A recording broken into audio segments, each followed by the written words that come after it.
The American Battle Monuments Commission is a small federal agency. Created in 1923, its mission is to administer America's overseas monuments and cemeteries, mostly World War I and World War II. Today, our mission is expanded to include multiple American wars, and we currently have 26 cemeteries and 32 monuments spread across 17 countries. During World War I, there was over 100,000 American war dead, and they were buried in temporary cemeteries close to where they fell. There was about 2,000 of these cemeteries during the war. The Graves Registration Service worked to identify the remains, but after the war, we had to figure out what to do with these war dead. So, unlike the other countries, America eventually decided it would allow the next of kin the choice between having their loved ones repatriated to the United States for burial at a cemetery of their choice, or to be buried overseas. Between 1920 and 1922, the Graves Registration Service went through contacting the families, and as they got responses, they would repatriate the remains back to the United States, and for those whose families had chosen to have their loved ones stay overseas, concentrated them into 8 cemeteries. ABMC originally started with the mission of building a series of monuments across Europe, and these monuments were designed to honor the achievements of the American Expeditionary Forces during the war. But very shortly afterwards, ABMC was assigned the additional task of designing and constructing these cemeteries. So between 1925 and 1933, the American Battle Monuments Commission, in conjunction with the Graves Registration Service as well as the Council for Fine Arts in the United States, designed these cemeteries and constructed them. They were completed by 1933 and then formally dedicated Memorial Day of 1937. The next of kin of the known dead are offered the choice between repatriation or permanent overseas interment. For the 1,600 unknown burials at the end of the war, which make up about 4,000 missing in action, all of those unknown remains are buried in the ABMC cemeteries. In 1921, America decides, following the example of our allies France and Britain, to bring a single set of unknown remains back to the United States. And those will represent symbolically all of the unknown fallen and unknown missing. This starts with the selection of several candidates. So one set of remains is disinterred at each of 4 of the 8 permanent cemeteries. And those cemeteries, the 4 are selected in order to represent the fronts and major campaigns that American forces fought on during the war. You've got Aisne-Marne American Cemetery, representing the early fighting at Bellewood, Chateau Thierry, as well as the subsequent Aisne-Marne offensive.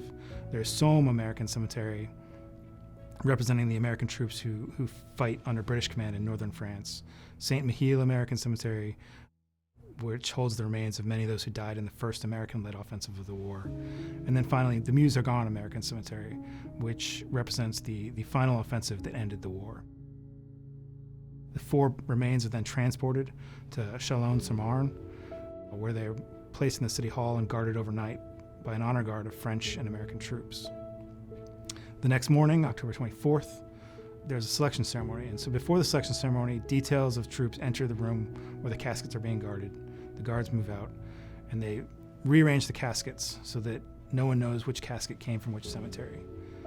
The caskets are then moved to another room where there's a selection ceremony, and there's speeches by American and French generals honoring the sacrifice of American service members during the war. And then Sergeant Edward F. Younger, a decorated veteran of the war, comes in and selects one set of unknown remains by placing a spray of white roses on one of the caskets. And so that's kind of how the final set of remains was selected to ensure complete anonymity throughout the process. Once that happens, the selected unknown is transferred to a specially designed casket and placed in the main hall, where for the next several hours a procession of French citizens pay their respects. The unknown is then loaded on a caisson, and a grand procession of French military units, American military units, veterans organizations, and civic groups escort it across town, where it's loaded on a decorated funeral car of a special train dedicated solely to the unknown, provided for at no expense by the French government. The unknown is then transported by train to Paris, and subsequently on to the port at Le Havre, where the USS Olympia waits to transport it across the Atlantic.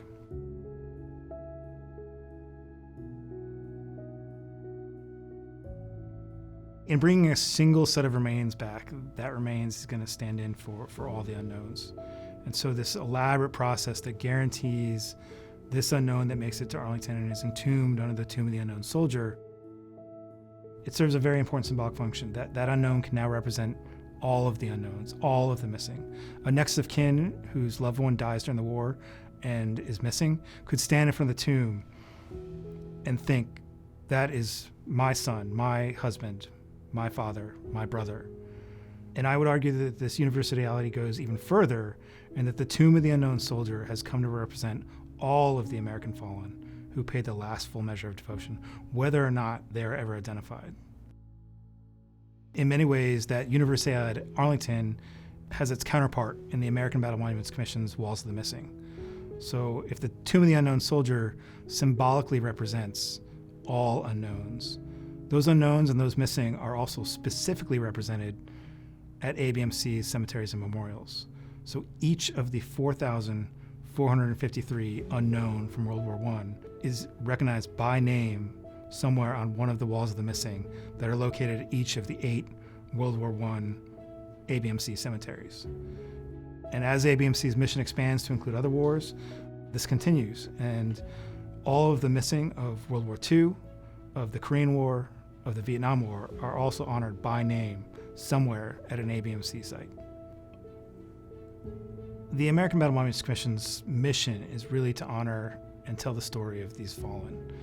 And the walls of the missing, the headstones and the grave plots, the memorial architecture of these permanent cemeteries as well as the monuments, all this is a reflection of America's commitment to ensure that, in the words of our first chairman, General of the Army's John J. Pershing, that time will not dim the glory of their deeds.